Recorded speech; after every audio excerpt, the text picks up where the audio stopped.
সর্বশেষ ভদ্রতার সাথে হাতে পায়ে ধরে বলতেছি, এরপরে ভদ্রতাও থাকবে না, সভ্যতাও থাকবে না। বাথরুম পরিষ্কার করার ঝাড়ু স্যান্ডেল নিয়ে কিন্তু রাস্তায় নামবো।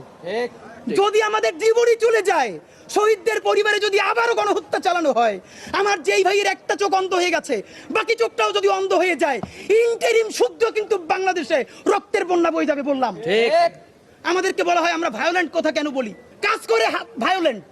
গণহত্যাকারীরা পালাইতে দেয়, হাজার হাজার কোটি টাকা খায়, বদমাইশি করে, টেন্ডারবাজি করে, গণহত্যা প্রত্যেকটা খুনিকে সীমান্ত পার করে দেয়।